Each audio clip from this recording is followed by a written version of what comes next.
إن الحمد لله نحمده ونستعينه ونستغفره ونؤمن به ونتوكل عليه ونعوذ بالله من شرور أنفسنا ومن سيئات أعمالنا من يهده الله فلا مضل له ومن يضلله فلا هادي له ونشهد أن لا إله إلا الله وحده لا شريك له ونشهد أن سيدنا مولانا محمدًا عبده ورسوله أرسله بالحق بشيرًا ونذيرًا صلى الله تعالى عليه وعلى آله وأصحابه وبارك وسلم تسليما كثيرا كثيرا أما بعد فأعوذ بالله من الشيطان الرجيم بسم الله الرحمن الرحيم اقتلوا يوسف أو اطرحوه أرضا يخل لكم وجه أبيكم وتكونوا من بعده قوما صالحين صدق الله العظيم ونحن على ذلك من الشاهدين والشاكرين اللهم صل على محمد وعلى آل محمد كما صليت على إبراهيم وعلى آل إبراهيم إنك حميد مجيد اللهم بارك على محمد وعلى آل محمد كما باركت على إبراهيم وعلى آل إبراهيم إنك حميد مجيد سبحانك لا علم لنا إلا ما علمتنا اللهم انفعنا بما علمتنا فعلمنا ما ينفعنا فعلمنا ما ينفعنا فعلمنا ما ينفعنا وزدنا علما رب اشرح لي صدري ويسر لي أمري واحلل عقدة من لساني يفقهوا قولي اللهم طهر قلوبنا عن غيرك ونفر قلوبنا بنور معرفتك ربنا تقبل منا إنك أنت السميع العليم وتب علينا إنك أنت التواب الرحيم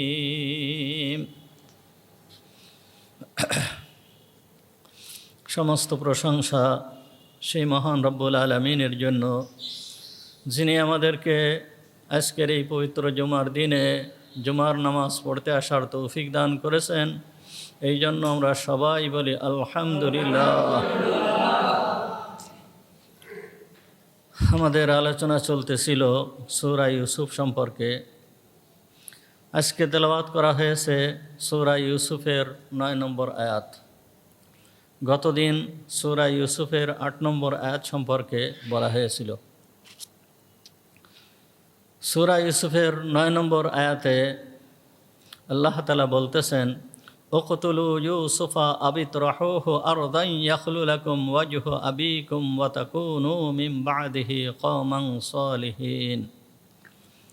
ইউসুফ আলাইহিস সালামের ভাইয়েরা যখন তাদের ধারণা অনুযায়ী তারা যখন দেখল যে তার পিতা ইউসুফকে এবং ইউসুফের ভাই বেনিয়ামিনকে তাদের থেকে বেশি ভালোবাসে, তখন তারা পরিকল্পনা করল যে এই পিতার ভালোবাসা সম্পূর্ণরূপে আমরা কিভাবে পেতে পারি।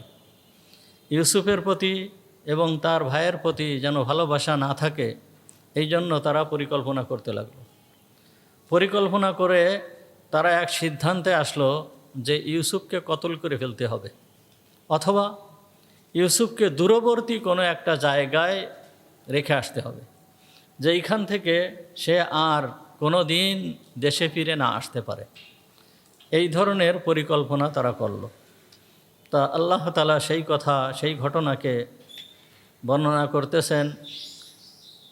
তার ভাইয়েরা বলতেছে, উখতুলু ইউসুফা আবিতরাহুহু আরদান ইয়াখলু লাকুম ওয়াজহু আবিকুম ওয়া তাকুনু মিন বা'দিহি কওমান সালিহিন।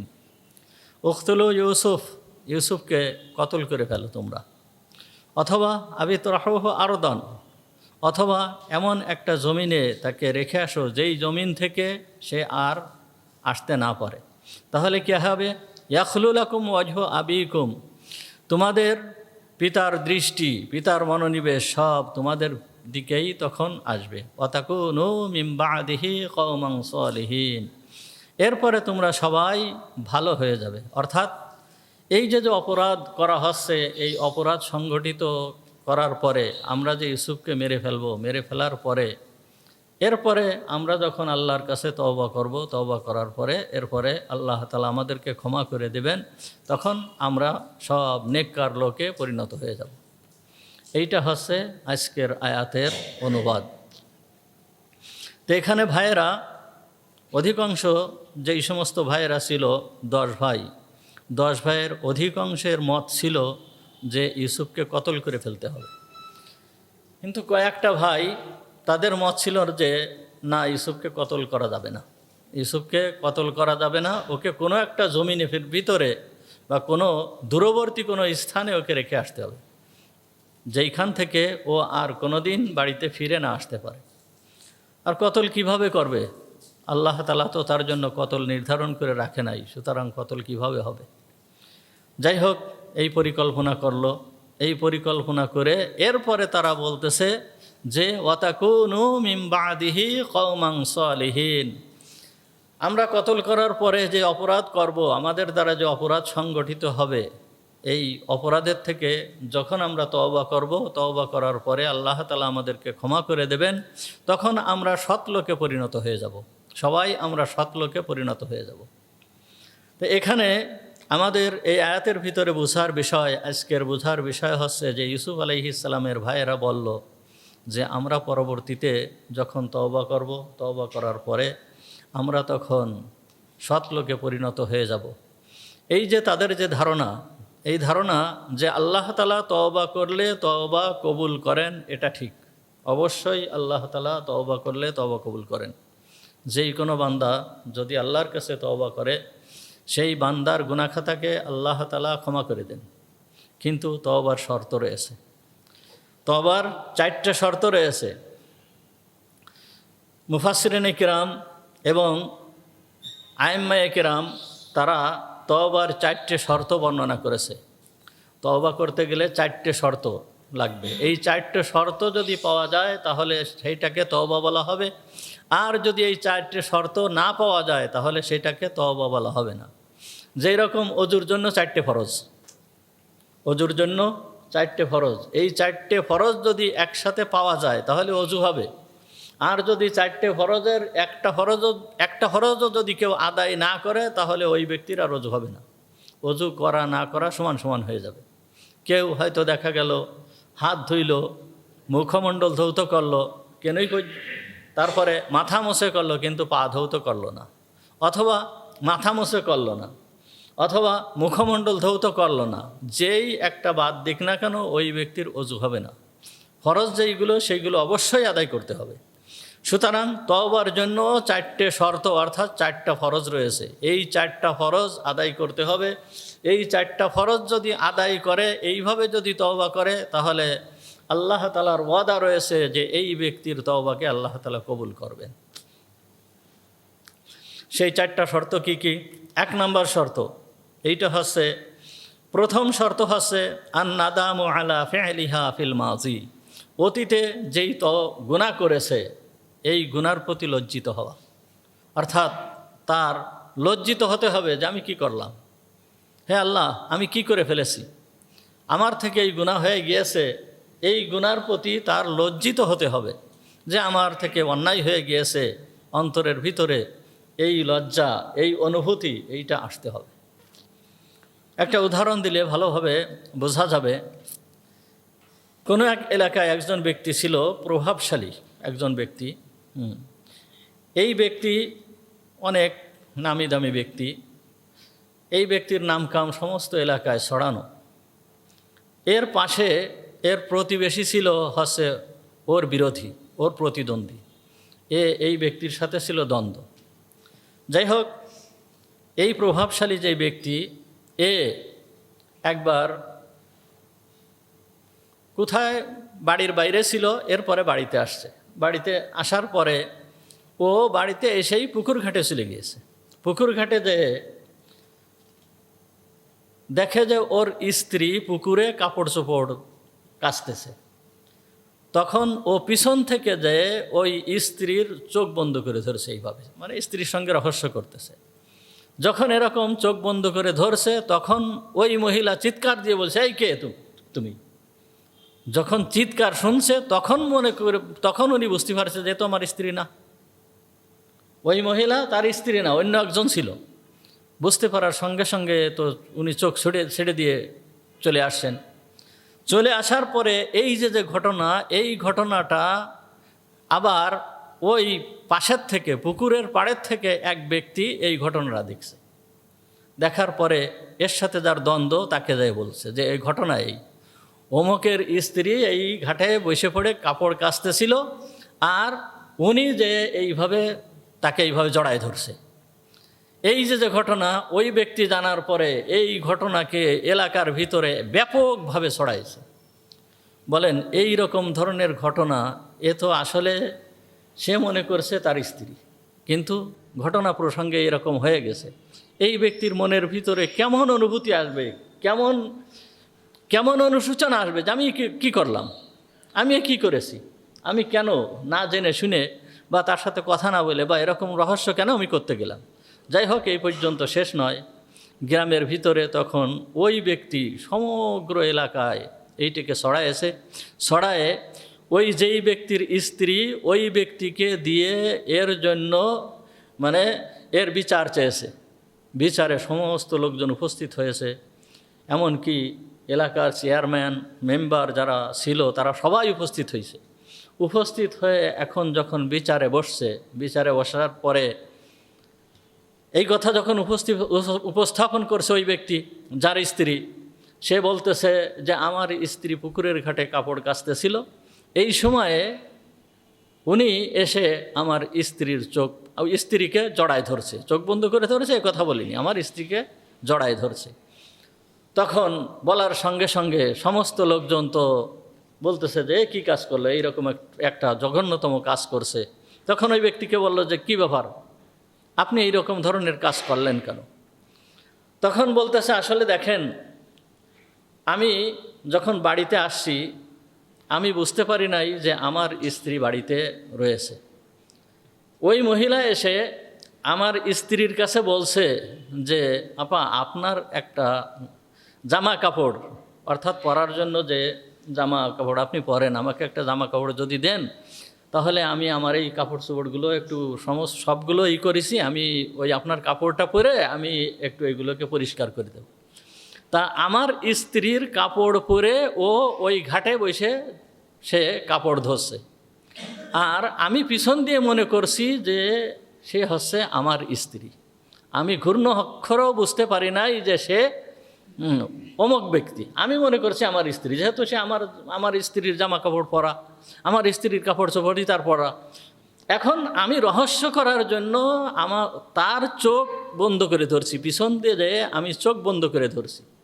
যখন চোখ বন্ধ করে ধরছি তখন ও চিৎকার করে উঠছে। ওর আওয়াজ শুনে আমি বুঝতে পারছি যে না, এ তো আমার স্ত্রী না। তখনই আমি সরে গেছি। দরকার হয় আপনারা সেই মহিলার কাছে জিজ্ঞেস করেন। তখন ওই মহিলা উপস্থিত ছিল, মহিলার কাছে জিজ্ঞেস করা হলো। জিজ্ঞেস করার পরে বলল যে হ্যাঁ, উনি যেই ঘটনা বলতেছে এই ঘটনা সত্য। তা আসলে দেখেন ঘটনা কি, এই ঘটনাটা কি, কিন্তু ভুলক্রমে উনার এই অবস্থা যে এরকম একটা হয়ে গিয়েছে, সমস্ত লোকের সামনে লজ্জিত হওয়া, এই যে লজ্জিত হওয়া, এই ব্যক্তির মনের ভিতরে অনুশোচনা কি আসছে যে আমি কি কাজ করলাম, কেন এই সমস্ত লোকের ভিতরে এইভাবে লজ্জিত হলাম, এইটাই এই যে লজ্জা। যাই হোক, ওই বিচার, তখন আর বিচারে কিছুই হয় নাই। তখন বলছে যে এনার তো কোনো দোষই নাই।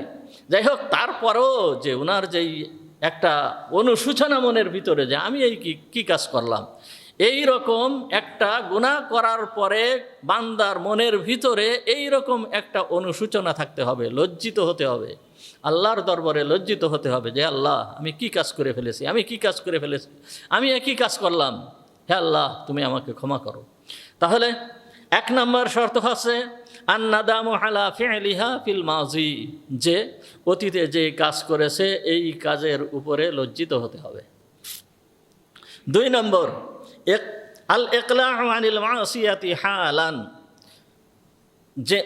যেই ব্যক্তি গুনাহ করেছে বর্তমানে গুনাহ করার সঙ্গে সঙ্গে ওই গুনাহ থেকে তার বিরত থাকতে হবে। এই গুনার অভ্যাস যদি তার থেকে থাকে এই অভ্যাসকে অবশ্যই ছেড়ে দিতে হবে, এই অভ্যাসকে তরক করতে হবে। এই ব্যক্তি আর গুনাহ করবে না, এই ব্যক্তি আর গুনাহ করবে না। যে এই গুনার অভ্যাস ছেড়ে দিতে হবে, গুনাহ করব এই মন মানসিকতা নিয়ে যদি আল্লাহর দরবারে তওবা করে তাহলে এই ব্যক্তির তওবা কবুল হবে না। মুসা আলাইহিস সালামের জামানায় বনী ইসরাইলদের ভিতরে মুসা আলাইহিস সালামের ওই সময় একবার ভীষণ দুর্ভিক্ষ হলো। এমন দুর্ভিক্ষ হয়েছে যে বৃষ্টিপাত বন্ধ হয়ে গেছে, একটুও বৃষ্টি হচ্ছে না। তো যখন বৃষ্টি হচ্ছে না, সমস্ত জমিন ফেটে চৌচির হয়ে গিয়েছে, ফসল হচ্ছে না, মানুষের খাবার দাবারের কোনো ব্যবস্থা নাই, তখন সমস্ত লোকেরা মুসা আলাইহিস সালামের কাছে আসলো যে হে মুসা, তুমি আল্লাহর দরবারে একটু দোয়া করো, আল্লাহ তাআলা যেন বৃষ্টি দান করে আর আমাদের এই অভাব অনাটন যেন দূর হয়ে যায়। তখন মুসা আলাইহিস সালাম দোয়া করার জন্য বের হয়েছে। সালাতুল ইস্তিসকা, সাধারণত যখন বৃষ্টি হয় না তখন ইস্তিসকার নামাজ পড়া হয়। আর এই ইস্তিসকার নামাজ পড়া আমাদের সময়ে আমাদের নবী মুহাম্মদুর রাসূলুল্লাহ সাল্লাল্লাহু আলাইহি ওয়াসাল্লাম আমাদের জন্য সুন্নাত করে দিয়েছেন। যদি এই রকম কোনো পরিস্থিতি হয়, বৃষ্টি যদি না হয় তখন সমস্ত লোকজন মিলে আল্লাহর দরবারে দোয়া করা। এই সালাতুল ইস্তিসকার নিয়ম হচ্ছে যে মাঠের ভিতরে বের হয়ে যাওয়া, সমস্ত লোক মাঠে বের হয়ে যাওয়া, মাঠের ভিতরে বের হয়ে যাওয়া, এমনকি পশুগুলো পর্যন্ত, যেই সমস্ত পশু আছে, আমরা যেই সমস্ত গবাদি পশু বা গৃহপালিত যেই সমস্ত পশু যেগুলো আমরা পুষি, এইগুলোকেও বের করে নিয়ে যাওয়া, মাঠে একত্রিত হয়ে আল্লাহর দরবারে তওবা করা এবং দোয়া করা, এটা হচ্ছে সালাতুল ইস্তিসকা। তা মুসা আলাইহিস সালামের ওই সময় মুসা আলাইহিস সালামের কাছে যে লোকেরা বলতেছে যে হে আল্লাহর নবী, আপনি আল্লাহর দরবারে দোয়া করেন, তখন মুসা আলাইহিস সালাম সমস্ত লোকেদেরকে নিয়ে মাঠে বের হয়ে গিয়েছে। মাঠে বের হয়ে যেয়ে আল্লাহর দরবারে তওবা করতেছে যে হে আল্লাহ, আমাদের গুনার কারণে বৃষ্টি বন্ধ হয়ে গিয়েছে, আমরা গুনার থেকে তওবা করতেছি, সুতরাং তুমি আমাদেরকে বৃষ্টি দান করো। তো যখন এইভাবে দোয়া করতেছিল তখন ওই আল্লাহ তাআলা মুসা আলাইহিস সালামকে তখন ওহীর মাধ্যমে জানিয়ে দিয়েছে যে হে মুসা, তোমার এই দলের ভিতরে, তোমার এই লোকেদের ভিতরে একজন ব্যক্তি আছে, যেই ব্যক্তি সে তওবা করতেছে, কিন্তু সে যেই সমস্ত গুনাহ করতেছে এই গুনার ইচ্ছা মনের ভিতরে এখনো পর্যন্ত আছে, সেই গুনার ইচ্ছা মনের ভিতরে এখনো লালন করতেছে। সুতরাং যতক্ষণ না পর্যন্ত ওই ব্যক্তি এই গুনার ইচ্ছাকে ত্যাগ না করবে ততক্ষণ পর্যন্ত আমি তোমার এবং এই সমস্ত কোনো লোকেদের দোয়াকে কবুল করব না।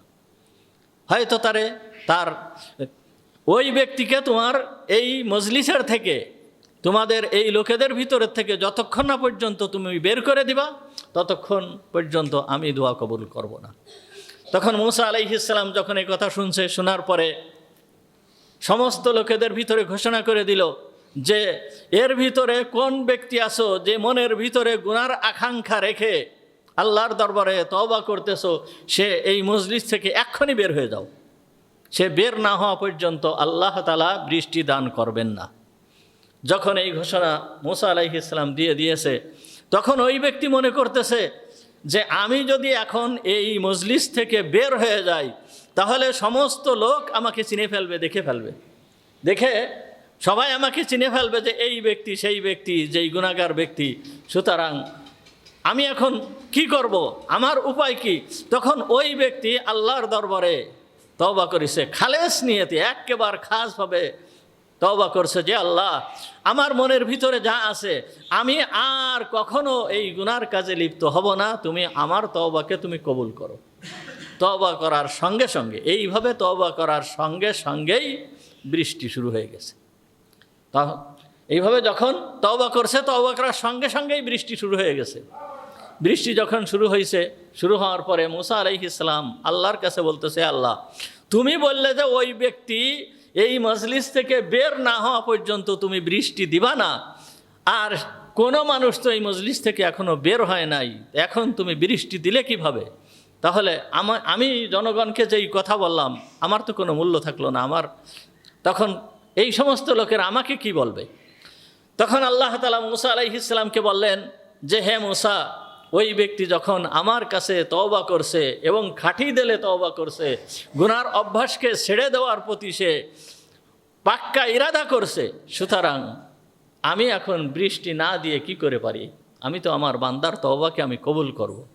সুতরাং এই জন্য আমি বৃষ্টি বর্ষণ করতেছি। তখন মুসা আলাইহিস সালাম আল্লাহ তাআলার কাছে আবার জিজ্ঞেস করলো, হে মুসা, হে আল্লাহ, তুমি কি আমাকে ওই ব্যক্তির পরিচয় একটু বলে দেবে যেই ব্যক্তির তওবাকে তুমি এইভাবে কবুল করেছো, আর সেই ব্যক্তির কারণে সবাইকে, সেই ব্যক্তির তওবা করার কারণে সবাইকে তুমি বৃষ্টি দান করতেছো, ওই ব্যক্তির পরিচয়টা তুমি আমাকে একটু জানায় দাও, সেই ব্যক্তি কে?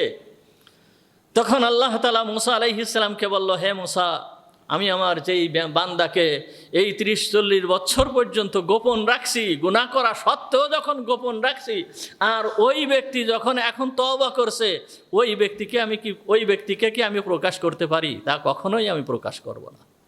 তা তওবা সেরকম হতে হবে। তাহলে তওবার 2 নম্বর শর্ত কি? গুনার ইচ্ছা মনের ভিতরে না থাকা। গুনার ইচ্ছা মনের ভিতরে না থাকা। বর্তমান এই সময়ের থেকে আমার ইচ্ছা হয়ে যাবে যে আমি কখনোই আর গুনাহ করব না, গুনার ইচ্ছা মনের ভিতরে না থাকা। যেই গুনাহ সে সদা সর্বদা করত, ওই গুনার ইচ্ছা আর মনের ভিতরে না থাকা। তাহলে 1 নম্বর হচ্ছে লজ্জিত হওয়া, 1 নম্বর লজ্জিত হওয়া। 2 নম্বর গুনার ইচ্ছা মনের ভিতরে না থাকা। 3 নম্বর হচ্ছে ওয়াল আজমু আজমান জাসিমান আলা আল্লাহ ইয়াউদা ইলা মিসলিহা আবাদা। 3 নম্বর হচ্ছে সে এমনভাবে দৃঢ় প্রতিজ্ঞা করবে যে জীবনে আর কোনোদিন সে ওই গুনায় লিপ্ত হবে না, ওই গুনাহ সে আর করবে না। এটা হচ্ছে 3 নম্বর শর্ত, যে এমনভাবে দৃঢ় প্রতিজ্ঞা করবে সে জীবনে আর কোনোদিন গুনাহ করবে না। এইরকমভাবে দৃঢ় প্রতিজ্ঞা তার থাকতে হবে। এটা একটা উদাহরণের মাধ্যমে বোঝা যেতে পারে। এক ব্যক্তি, সে তার অভ্যাস ছিল পাখি শিকার করা, সদা সর্বদা সে পাখি শিকার করত। তাই একদিন সে ভোরবেলায়, একেবারে ভোরে, সে তার নিজের বন্দুক নিয়ে বা তীর নিয়ে, যেটার বলেন তীরের কথাই ধরেন, সে তীর নিয়ে সকালবেলায় বের হয়েছে পাখি শিকার করার জন্য। এখন যখন বের হয়েছে, বাড়ির পাশেই নিকটেই দেখে যে একটা বড় পাখি দেখা যাচ্ছে। যেহেতু অন্ধকার ভাব রয়েছে ভোরবেলায়, তখন ওই পাখি লক্ষ্য করে সে তীর ছুড়ছে। তীর ছুড়ার সঙ্গে সঙ্গে তীর লেগে গিয়েছে, ও পড়ে গিয়েছে। পড়ে যাওয়ার পরে যখন দৌড়ায় পাখির কাছে গিয়েছে, যে দেখে যে সে যে তীর ছুড়েছে, এই তীর ছুড়া যার দিকে লক্ষ্য করে তীর ছুড়েছে, এ পাখি না, এ হচ্ছে তার নিজের সন্তান, এ হচ্ছে তার নিজের সন্তান। ও ভোরবেলায় উঠে পায়খানা বা প্রস্রাব করার জন্য বাড়ির পাশে যে ঝোপঝাড় আছে, জঙ্গল আছে, ওইখানে যে সে পায়খানা করার জন্য বসছে। আর পিতা ওই সময় যে নিজের তীর দিয়েই ছেলেকে মেরে ফেলেছে। ছেলের প্রতি যখন তীর নিক্ষেপ করছে, ওই তীর লেগে ছেলে মারা গেছে। এখন এই পিতার অনুভূতি কি হতে পারে? এই পিতা ওই সময় তার মনের অবস্থা কি হতে পারে? ওই সময় এমন দৃঢ় প্রতিজ্ঞা করছে যে আর জীবনে কোনো দিন আমি এই পাখি শিকার আর করব না, পাখি শিকার আর জীবনে কোনো দিন করব না। তাহলে এইটাকে বলা হয় দৃঢ় প্রতিজ্ঞা, আল আজমু বিল জসম, যে দৃঢ় প্রতিজ্ঞা করতে হবে যে এই রকম গুনাহ আমি আর করব না। তাহলে এই রকম দৃঢ় প্রতিজ্ঞা যদি থাকে তাহলে আল্লাহ তাআলার ওয়াদা রয়েছে যে আল্লাহ তাআলা ক্ষমা করে দেবেন। আল্লাহ তাআলা পরিষ্কারভাবে বলতেছেন, ইয়া আইয়ুহাল্লাযীনা আমানু তুবু ইলাল্লাহি তাওবাতান নাসুহা, হে ঈমানদার ব্যক্তিরা, তোমরা আল্লাহর দরবারে তওবা করো। তুবু, তোমরা তওবা করো, ইলাল্লাহ, আল্লাহ তাআলার দরবারে, তাওবাতান নাসুহা মানে খাঁটি তওবা, একনিষ্ঠভাবে তওবা। এখানে তাওবাতুন নাসুহা বলা হয়েছে। অনেক সময় দেখা যায় যে অনেক জায়গায় শোনা যায়, এমনকি মাহফিলের ভিতরেও অনেকে বলে যে নাসুহা, এই নাসুহাকে একজন ব্যক্তি বানায় যে নাসুহার মতন তওবা করো। নাসুহারে একজন ব্যক্তি বানিয়ে এই নাসুহার মতন তওবা করো এই রকম ধরনের অর্থ করে বা এরকম ধরনের ব্যাখ্যা করে, এইটা কিন্তু ঠিক নয়। নাসুহা শব্দের অর্থ হচ্ছে খাঁটিভাবে, একনিষ্ঠভাবে তওবা করতে হবে। যেরকম আমাদের ইমাম সাহেবের নাম কি? আমাদের ইমামের নাম হচ্ছে কি? আবু হানিফা রহমাতুল্লাহি আলাইহি, তাই না? আমাদের ইমামের নাম হচ্ছে আবু হানিফা। এনার নাম কিন্তু আবু হানিফা না, এই আবু হানিফা হচ্ছে ওনার উপাধি। ওনার নাম হচ্ছে নু'মান বিন সাবিত ইমামুল আযম, ওনাকে বলা হয় ইমামুল আযম নু'মান বিন সাবিত রহমাতুল্লাহি আলাইহি। ওনার নাম হচ্ছে নু'মান বিন সাবিত, কিন্তু ওনার উপাধি হচ্ছে আবু হানিফা। তো অনেকে মনে করে এবং অনেকের ধারণা আবু হানিফা হচ্ছে ওনার মেয়ের নাম, এই জন্য ওনাকে বলা হয় আবু হানিফা, মানে হানিফার পিতা। কিন্তু ব্যাপারটা আসলে এই রকম নয়। হানিফাতুন, হানিফ শব্দের অর্থ হচ্ছে একনিষ্ঠভাবে, খাঁটি একনিষ্ঠ। আবু হানিফা বলা হয় যিনি একনিষ্ঠ, এবং উনি একজন খাঁটি বিখ্যাত একজন ফকিহ, এই জন্য ওনার উপাধি হয়েছে আবু হানিফা। পরবর্তীতে ওনার উপাধি হয়েছে আবু হানিফা। হানিফা নামে ওনার কোনো মেয়ে ছিল না, ওনার একটাই মাত্র সন্তান ছিল, একটাই মাত্র ছেলে ছিল, যার নাম হচ্ছে হাম্মাদ। ওনার উস্তাদের নাম ছিল হাম্মাদ, এই উস্তাদের নাম অনুসারে ওনার ছেলের নামও রেখে দিয়েছিলেন হাম্মাদ। তা হানিফ শব্দের অর্থ হচ্ছে একনিষ্ঠ। আর ঠিক তেমনিভাবে তুবু ইলাল্লাহি তাওবাতান নাসুহা, আল্লাহ তাআলা বলতেছেন তোমরা নাসুহার মতন তওবা করো। আল্লাহ তাআলা বলতেছেন তোমরা একনিষ্ঠভাবে তওবা করো, কিন্তু এইখানে নাসুহা নামে কোনো ব্যক্তিকে এইখানে বলা হয় নাই, এখানে একনিষ্ঠভাবে তওবার কথা বলা হয়েছে।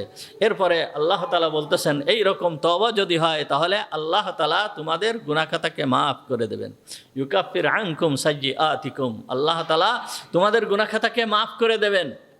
তাহলে তওবা করতে হলে একনিষ্ঠভাবে তওবা করতে হবে এবং এমনভাবে সংকল্প থাকতে হবে যে ভবিষ্যতে আর কোনো দিন তওবা করব না। তাহলে কয়টা হলো? কয়টা শর্ত হয়েছে? 3টা। 1 নম্বর কি? 1 নম্বর মনে রাখতে হবে, এইমাত্র শুনলাম তো। 1 নম্বর কি? অনুতপ্ত হওয়া। 2 নম্বর গুনার অভ্যাস ছেড়ে দেওয়া। 3 নম্বর ভবিষ্যতে তওবা না করার দৃঢ় প্রতিজ্ঞা করা।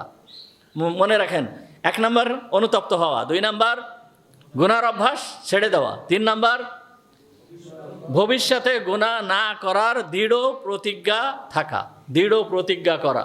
তাহলে 3টে হলো। 1 নম্বর হচ্ছে অনুতপ্ত হওয়া, 2 নম্বর গুনার অভ্যাস ছেড়ে দেওয়া, 3 নম্বর ভবিষ্যতে গুনাহ না করার উপরে দৃঢ় প্রতিজ্ঞা করা।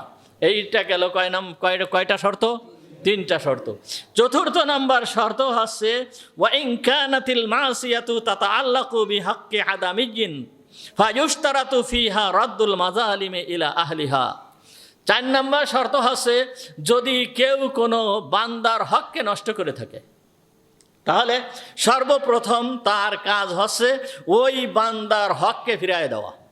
বান্দার হক যদি কেউ নষ্ট করে থাকে তাহলে ওই বান্দার হককে ফিরিয়ে দেওয়া। বান্দাকে যদি কষ্ট দিয়ে থাকে তাহলে ওই বান্দার কাছে যে মাপ চেয়ে নেওয়া। বান্দার যদি মান সম্মানের হানি করে থাকে তাহলে ওই বান্দা যার মান সম্মানের হানি করেছে তার কাছে যে ক্ষমা প্রার্থনা করা, ক্ষমা চেয়ে নেওয়া, এটা হচ্ছে 1 নম্বর শর্ত। কারণ কারোর হক নষ্ট করে আল্লাহর দরবারে যেটা আল্লাহর দরবারে কবুল হবে না। সর্বপ্রথম হচ্ছে 1 নম্বর শর্ত হচ্ছে যে ওই যেই জিনিস সে নিয়েছে ওইটাকে আগে ফেরত দেওয়া, চাই ধন সম্পদ হতে পারে, টাকা পয়সা হতে পারে, যে কোনো জিনিস, এইগুলোকে সর্বপ্রথম ফেরত দেওয়া। এটা অবশ্যই ফেরত দিতে হবে। এটা হচ্ছে তওবার 1 নম্বর শর্ত। আমরা যখন পড়েছি, এই কথা আপনাদেরকে আগেও বলেছি, আমরা যখন পড়েছি, মাদ্রাসায় পড়েছি, মাদ্রাসায় যখনই আমি ভর্তি হলাম, ভর্তি হওয়ার পরে মাত্র কিছুদিন পরেই হুজুর একটা নসিহত করলেন ছাত্রদের উদ্দেশ্যে। এই নসিহতের ভিতরে উনি বলছিলেন, একটা কথা বলেছিলেন, এখনও এই কথাটা আমার স্মরণ আছে, যে মাদ্রাসার 1টা টাকা, ছাত্রদেরকে বলতেছে, মাদ্রাসার 1টা টাকা যদি কেউ মেরে খায় বা আত্মসাৎ করে বা মাদ্রাসার অনুমতি ছাড়া এইটে যদি কেউ ভেঙে খায়, তাহলে তার জাহান্নামে যাওয়ার জন্য ওই 1টা টাকাই যথেষ্ট। সে যতই বড় মুহাদ্দিস হোক, যতই বড় মুফতি হোক, যতই বড় আলেম হোক, যতই বড় ফকিহ হোক না কেন, ওই 1টা টাকা মেরে খাওয়া তার জাহান্নামে যাওয়ার জন্য যথেষ্ট। এ কথাটা আমি মাদ্রাসায় যাওয়ার একেবারে কয়েকদিন পরেই আমি এই কথাটা শুনেছিলাম। আর আমাদের ছাত্রদের অবস্থা সেই সময় এমন ছিল যে মাদ্রাসার কোনো জিনিস, কোনো কিছুই হাত দিত না। গাছের থেকে একটা আমও যদি পড়তো, মাটিতে একটা আম পড়তো, ছোট্ট থেকে ছোট্ট ছেলে, যেই ছেলে একেবারে ছোট্ট বাচ্চা, ওই ছেলেটা ওই আমটাকে কুড়ায় নিয়ে মাদ্রাসার অফিসে নিয়ে জমা দিত, যে এই গাছের একটা আম পড়েছে, এই মাদ্রাসার অফিসে নিয়ে জমা দিত। মাদ্রাসার ছাত্ররা অনেক সময় মাদ্রাসার জন্য আদাইতে যায় সাধারণত। এই সময়ও ছাত্ররা এত কষ্ট করতো, না খেয়ে থাকতো, কিন্তু 1টা টাকা, মাদ্রাসার 1টা টাকা ভেঙ্গে তারা খেত না। এই রকম অবস্থা তখন ছিল। যাই হোক, তাহলে হুজুর যেহেতু ছাত্রদের জন্য নসিহত করতেছেন, এই জন্য বলতেছেন কি, মাদ্রাসার 1টা টাকা মেরে খাওয়া এইটা তার জাহান্নামে যাওয়ার জন্য যথেষ্ট। আর আমরা তো মাদ্রাসার না, সুতরাং আমরা মনে হয় মাদ্রাসা ছাড়া আর অন্য কোনো জায়গায় যেই সমস্ত টাকা পয়সা অন্যের আছে, এইগুলা মেরে খেয়ে পার পেয়ে যাব। কখনো না। অর্থাৎ কোনো ব্যক্তির থেকে 1টা টাকা যদি মেরে খায়, 1টা টাকা পরিমাণ সম্পদ যদি মেরে খায়, তাহলে তার জাহান্নামে যাওয়ার জন্য এতটুকু যথেষ্ট। সে দেশের সম্পদ হোক বা অন্য কোনো জায়গার সম্পদ হোক, যাই হোক না কেন, মাত্র 1টা টাকা মেরে খাবে, এর জন্য তার জাহান্নামে যাওয়ার জন্য এতটুকু যথেষ্ট, আর কোনো কিছুই লাগবে না। সে যদি এত বড় কামেল হয়, এত বড় ওলি হয়ে যায়, যে সে কি ওলি তো হতেই পারবে না, ওলি হওয়া সম্ভব না।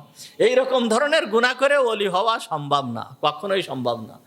সুতরাং সর্বপ্রথম হচ্ছে তার হককে কি করতে হবে, ফেরত দিতে হবে। 1 নম্বর শর্ত, যার হক নষ্ট করা হয়েছে এই হককে ফেরত দিতে হবে। আল্লাহ তাআলা জুলুমকে কখনোই বরদাস্ত করেন না, আল্লাহ তাআলা এই জুলুম, যদি কোনো বান্দা থেকে জুলুম হয়, তাহলে এর প্রতিশোধ এই দুনিয়া থেকেই আল্লাহ তাআলা দিয়ে দেন। দেখেন, হযরতে মুহাম্মদুর রাসূলুল্লাহ সাল্লাল্লাহু আলাইহি ওয়াসাল্লাম সমস্ত মানুষের সঙ্গে কেমন ব্যবহার করতে হবে, কি করতে হবে, সমস্ত কিছু আমাদেরকে বুঝাই দিয়েছেন। হুজুর আকরাম সাল্লাল্লাহু আলাইহি ওয়াসাল্লাম তার সাহাবাদেরকে বুঝাই দিয়েছেন। হুজুর সাল্লাল্লাহু আলাইহি ওয়াসাল্লামের ইন্তেকালের পরে হুজুরের স্থলাভিষিক্ত অর্থাৎ খলিফা হন হযরতে আবু বকর সিদ্দিক রাদিয়াল্লাহু তাআলা আনহু।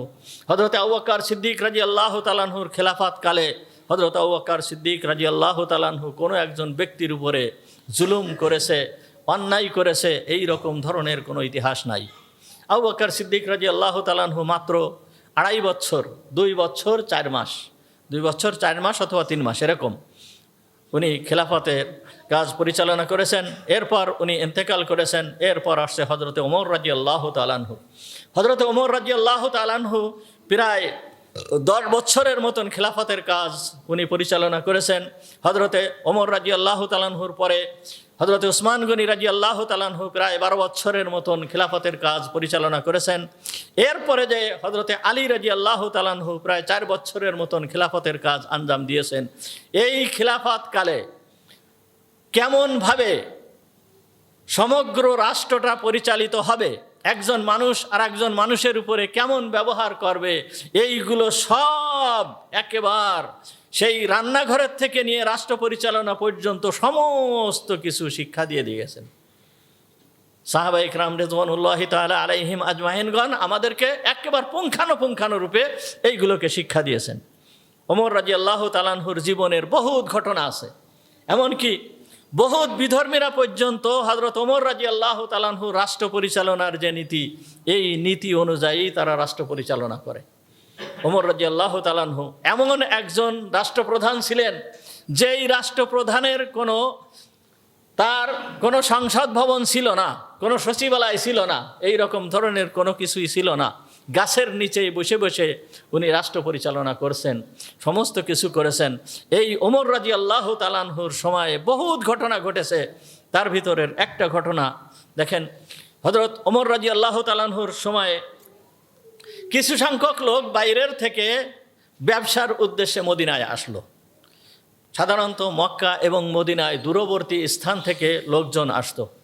মক্কা মদিনা ওমরা করার জন্য, হজ করার জন্য লোকজন আসতো।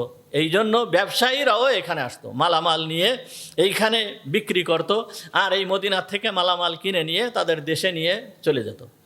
যাই হোক, এই মদিনার ভিতরে থেকেই ওমর রাদিয়াল্লাহু তাআলা আনহু যেই এলাকা শাসন করতেন, যেই এলাকা পর্যন্ত তার খেলাফত প্রতিষ্ঠিত ছিল, এই এলাকার ভিতরের থেকেই একদল ব্যবসায়ী দল মদিনায় আসেন, মদিনার বাজারে আসছেন।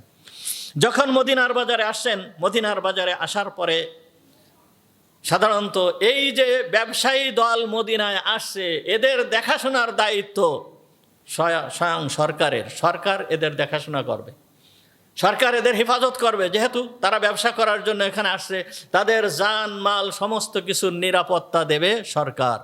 এই জন্য হযরতে ওমর রাদিয়াল্লাহু তাআলা আনহু হযরত আব্দুর রহমান ইনাকে বললেন যে হাল্লাকা আং তাহরুসাহুমুল লাইলা মিনাস সারাকা, যে তুমি কি এই লোকেদেরকে একটু পাহারাদারি করতে পারবে, যেন এদের মালামাল চুরি না হয়ে যায়।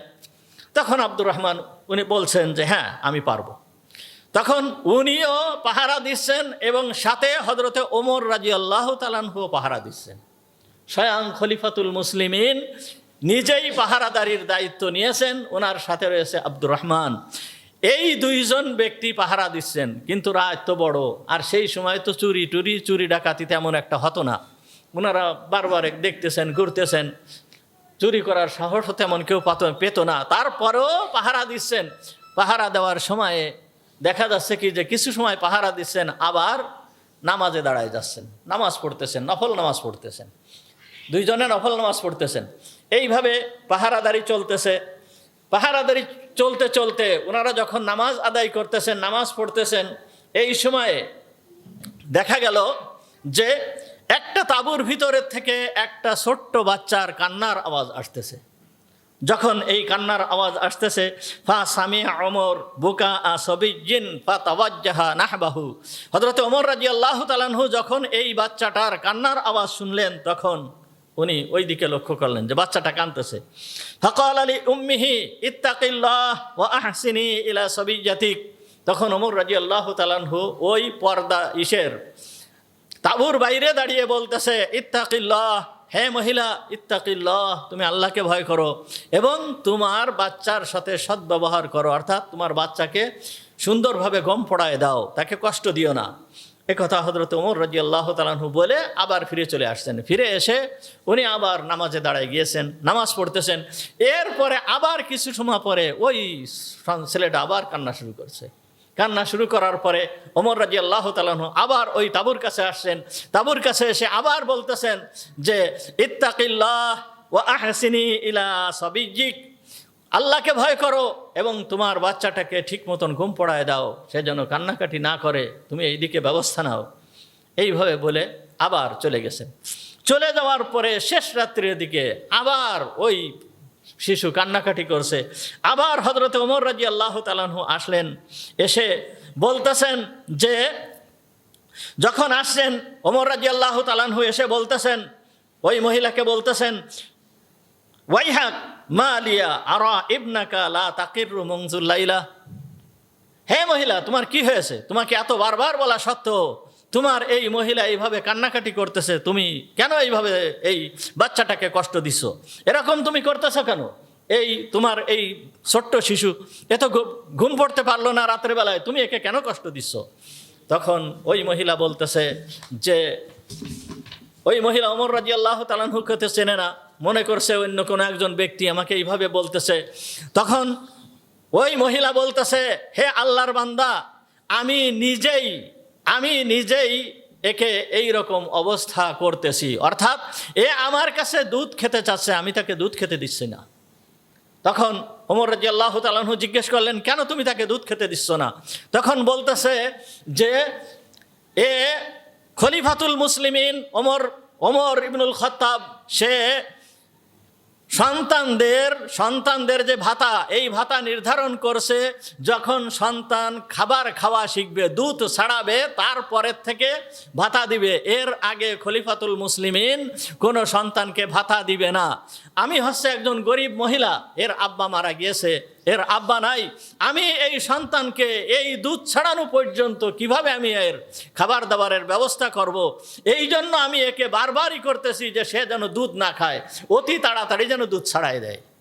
তখন ওমর রাদিয়াল্লাহু তাআলা আনহু বলল, কামলাহু, অর্থাৎ তার বয়স কত? তখন বলতেছে কাদা বা কাদা শাহরা, অর্থাৎ এই কয় মাস, তার বয়স এই কয় মাস হবে। তখন হযরত ওমর রাদিয়াল্লাহু তাআলা আনহু ওই সময় বললেন, ওয়াইহাকা লা তা'জালি, হে মহিলা, তুমি ব্যস্ত হয়ে না। এরপরে হযরত ওমর রাদিয়াল্লাহু তাআলা আনহু চলে গেলেন মসজিদে যে ফাসাল্লাল ফাজরা, ফজরের নামাজ উনি আদায় করলেন এমনভাবে, ওয়ামা তাস্তাবিনুন নাসু কিরাআতাহু মিন গালাবাতিল বুকা, মানুষ এমনভাবে উনি কিরাত আদায় করতেছিলেন, অর্থাৎ ওমর রাদিয়াল্লাহু তাআলা আনহু নামাজ পড়াচ্ছিলেন যে নামাজের কিরাত, উনার কান্নার আওয়াজের কারণে নামাজের কিরাত ভালো করে লোকেরা বুঝতে পারতেছিল না। এইভাবে উনি কিরাত পড়তেছিলেন। তা কিরাত পড়ার পরেই, নামাজ শেষ করার পরে সালাম ফিরে মুসাল্লিদের দিকে লক্ষ্য করে ঘোষণা দিয়ে দিলেন, কি সর্বপ্রথম উনি কি বললেন? ইয়া আবু সালিহ ওমর, কাম কতালা মিন আওলাদিল মুসলিমিন, ধ্বংস হে ওমর, তোমার জন্য ধ্বংস, তুমি কত মুসলমানের সন্তানকে তুমি কতল করেছো। হে ওমর, ধ্বংস তোমার জন্য, তুমি কত মুসলমানের সন্তানকে তুমি কতল করেছো। এ কথা বললেন। এ কথা বলার পরে একজনকে বলে দিলেন যে, তুমি এক্ষুনি ঘোষণা করে দাও, যেই ব্যক্তির কোনো শিশু জন্মগ্রহণ করবে, শিশু জন্মগ্রহণ করার সঙ্গে সঙ্গেই তার ভাতা শুরু হয়ে যাবে, তার ভাতা দেওয়া হবে। তাহলে দেখেন খলিফাতুল মুসলিমিন হযরত ওমর রাদিয়াল্লাহু তাআলা আনহু, তার অবস্থা কেমন ছিল। যারা কোনো জিনিসের দায়িত্ব নেয়, দায়িত্ব নেওয়ার পরে এই দায়িত্বের ভিতরে যেন ত্রুটি না আসে, এই জন্য আমাদেরকে কি করতে হবে, এই মুহাম্মদুর রাসূলুল্লাহ সাল্লাল্লাহু আলাইহি ওয়াসাল্লাম আমাদেরকে শিক্ষা দিয়ে গিয়েছেন, তার সাহাবায়ে কেরাম আমাদেরকে শিক্ষা দিয়েছেন যে এই ব্যক্তি, এই মহিলার এই একটা বাচ্চা এ কষ্ট পাবে, এইটাতে কখনো এই অপরাধ আল্লাহ তাআলা কখনোই ক্ষমা করবেন না। এই জন্য হযরত ওমর রাদিয়াল্লাহু তাআলা আনহু এই ঘোষণা দিয়েছেন। এরপরে হযরত ওমর রাদিয়াল্লাহু তাআলা আনহুর আরেকটা ঘটনা। হযরত ওমর রাদিয়াল্লাহু তাআলা আনহু একবার শাম দেশে গিয়েছিল। শাম দেশে যাওয়ার পরে যখন শাম দেশ থেকে ফিরে আসার পরে ওমর রাদিয়াল্লাহু তাআলা আনহুর চিরাচরিত অভ্যাস ছিল, উনি রাত্রেবেলায় বিভিন্ন এলাকা পরিদর্শন করতেন, ঘুরে বেড়াতেন, সারা রাত ঘুমাতেন না। সারা রাত জনগণের অবস্থা দেখতেন, কে কোন অবস্থায় আছে, কেউ কোনো কষ্টের ভিতরে আছে কিনা। হযরত ওমর রাদিয়াল্লাহু তাআলা আনহু এইভাবে বের হয়েছেন, যেহেতু শাম দেশে গিয়েছেন, শাম দেশ থেকে ফিরে আসছেন, ফিরে এসেই উনি রাত্রেবেলায় বের হয়ে গিয়েছেন, সাথে কোনো লোক নেন নাই, একা একাই উনি বের হয়েছেন। যখন একা একা বের হয়ে যায়, দেখে যে দূরে একটা তাঁবু, ওই তাঁবুর পাশে একটা মহিলা বসে আছে। মহিলা যখন বসে থাকার পরে হযরত ওমর রাদিয়াল্লাহু তাআলা আনহু ওই মহিলার কাছে গিয়েছে। মহিলার কাছে যাওয়ার পরে যখন মহিলার কাছে গিয়েছে, যাওয়ার পরে ওই মহিলা এই ব্যক্তিকে পেয়ে এই ব্যক্তির কাছে জিজ্ঞেস করতেছে যে ওমরের কি অবস্থা, সে কেমন আছে? তখন ওমর রাদিয়াল্লাহু তাআলা আনহু বলতেছে যে সে ভালো আছে, কিন্তু সে শাম দেশ থেকে ফিরে আসছে, শামের থেকে ফিরে আসছে। তখন ওই মহিলা বলতেছে যে আমি তার জন্য ভালাইয়ের জন্য কোনো দোয়া করব না, তার জন্য আমি কোনো দোয়া করব না। তখন হযরত ওমর রাদিয়াল্লাহু তাআলা আনহু বললেন যে কেন তুমি তার জন্য দোয়া করবে না, কি হয়েছে তোমার? তখন বলতেছে যে সে খলিফা হওয়ার পরের থেকে নিয়ে আজ পর্যন্ত সে আমার কোনো খোঁজ খবর নেয় নাই। আমি রাজকোষের থেকে একটা টাকা ভাতা পাই নাই, আমার খাবার দাবারের কোনো ব্যবস্থা করি নাই, আমি বৃদ্ধ মহিলা এই জায়গায় পড়ে আছি, সে আমার কোনো খোঁজ খবর নেয় নাই।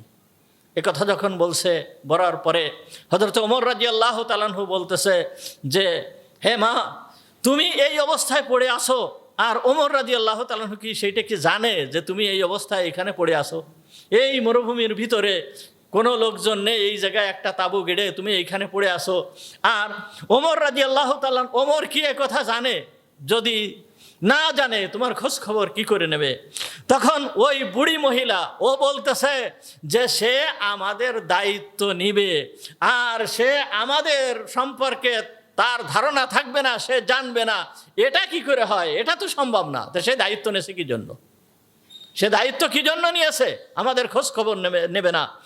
তখন হযরতে ওমর রাদিয়াল্লাহু তাআলা আনহু তখন বাকা ওমর রাদিয়াল্লাহু তাআলা আনহু, তখন ওমর রাদিয়াল্লাহু তাআলা আনহু কেঁদে ফেললেন, বলতেছেন ওয়া উমরাহ, হে ওমর, কুল্লু আহাদিন আফকাহু মিনকা হাত্তাল আজাইজ, যে তোমার থেকে প্রত্যেকেই বেশি জ্ঞানী, এমনকি এই বৃদ্ধা মহিলা পর্যন্ত তোমার থেকে জ্ঞানী।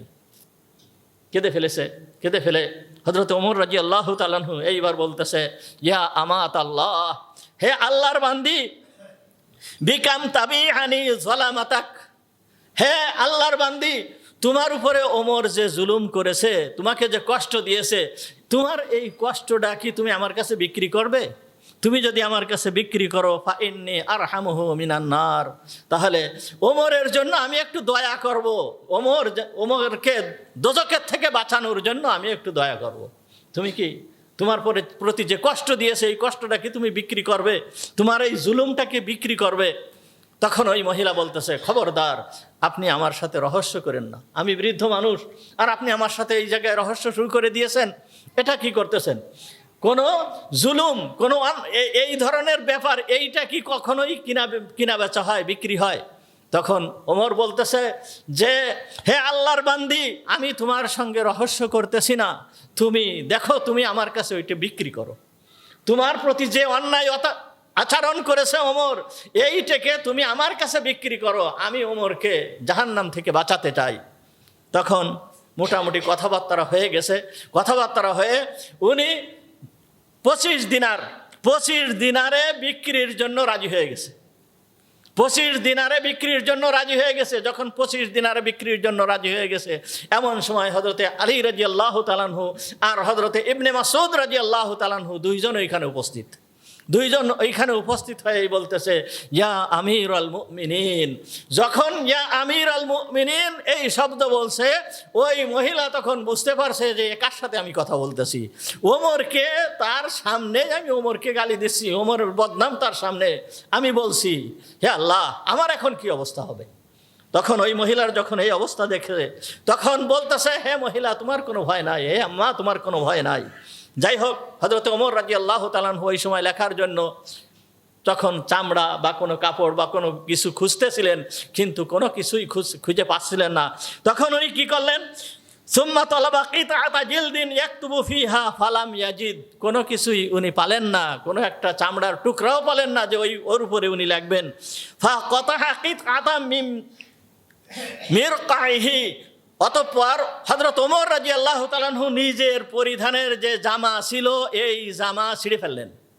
এই জামা ছিঁড়ে ফেললে উনি ওয়াকাতাবা ফিহা, এই জামার ভিতরে লেখলেন বিসমিল্লাহির রহমানির রহিম। প্রথমে লেখলেন বিসমিল্লাহির রহমানির রহিম, এরপরে লেখলেন হাদা মাশতারা ওমর মিন ফুলানাতিন যালামাতাহা, এইটা ওমর এই বৃদ্ধা মহিলার থেকে তার জুলুমকে খরিদ করেছে মুনযু ওয়াল্লিয়াল খিলাফাতা ইলা ইয়াউমি কাযা, সে যেই দিন থেকে খলিফা নিযুক্ত হয়েছে সেই দিন থেকে নিয়ে এই পর্যন্ত এই জুলুমকে সে কিনে নিয়েছে বি খামসাতি ওয়া 20 দিনারান, 25 দিনারের বিনিময়ে। ফামা তাদঈ আলাইহি ইনদা ওকুফিহি ফিল মাহশার বাইনা ইয়াদাইল্লাহি তাআলা, সুতরাং এই মহিলা আল্লাহর দরবারে কিয়ামতের দিন আল্লাহর দরবারে কোনো কিছু দাবি করতে পারবে না। এইভাবে লিখিত হলো। ফা ওমর বারিজ্জুন মিনহু, ওমর এর থেকে পবিত্র। এইভাবে ওই জামার উপরে এইটে লেখলেন। লেখার পরে ওয়া শাহিদা আলিজুন যালিকা ওয়া ইবনে মাসউদ, আলী এবং ইবনে মাসউদ রাদিয়াল্লাহু তাআলা আনহু দুইজনকে সাক্ষী বানালেন। সাক্ষী হলো এই দুইজন এই বিষয়ের উপরে। সাক্ষী হওয়ার পরে সুম্মা দাফাহা ইলা ওয়ালাদিহি, এরপরে এই টুকরাটাকে তার ছেলের কাছে দিয়ে দিল ওমর রাদিয়াল্লাহু তাআলা আনহু। ছেলের কাছে দিয়ে বলতেছে ক্বালা লাহু ইযা আনা মিততু ফাজআলহা ফি কাফনি উলকি বিহা রাব্বি। তখন বলতেছে আমি যখন মারা যাওয়ার পরে এই কাপড়ের টুকরাটাকে আমার কাফনের ভিতরে তুমি দিয়ে দেবে, আমি আল্লাহর দরবারে এই টুকরাটা নিয়ে উপস্থিত হব, যেন আল্লাহর কাছে আমি অপরাধী না হই, আল্লাহ তাআলা যেন আমাকে ক্ষমা করে দেন। এই হচ্ছে হযরতে ওমর রাদিয়াল্লাহু তাআলা আনহুর আমল। সুতরাং কারোর প্রতি কোনো জুলুম করে যদি তার থেকে মাফ না নেওয়া হয়, তার থেকে যদি ক্ষমা না নেওয়া হয়, আল্লাহ তাআলা ওই ব্যক্তিকে মাফ করেন না, আল্লাহ তাআলা ওই ব্যক্তিকে ক্ষমা করেন না। সুতরাং 4 নম্বর শর্ত কি? যদি কোনো বান্দার হক কেউ নষ্ট করে থাকে তাহলে ওই বান্দার হককে সর্বপ্রথম ফেরত দিতে হবে। সর্বপ্রথম ওই বান্দার হককে ফেরত দিতে হবে। ফেরত দেওয়ার পরে এরপরে যে আল্লাহ তাআলার কাছে তওবা করতে হবে।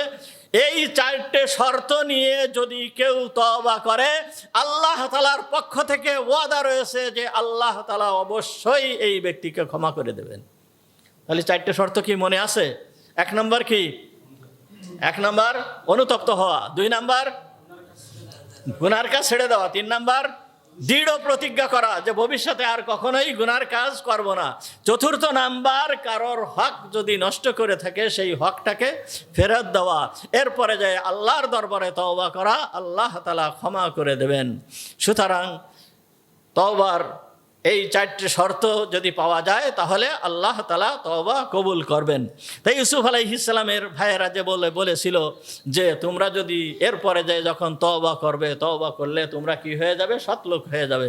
কিন্তু তওবার শর্ত অনুযায়ী হতে হবে। আমি আগের থেকে গুনার আকাঙ্ক্ষা মনের ভিতরে রেখে আমি গুনাহ করতে থাকবো আর তওবা করতে থাকবো, এই ধরনের তওবা গ্রহণযোগ্য হয় না। তওবার এই 4টে শর্ত পাওয়া যাওয়া লাগবে। আখির দাওয়ানা আলহামদুলিল্লাহি রাব্বিল আলামিন। আমরা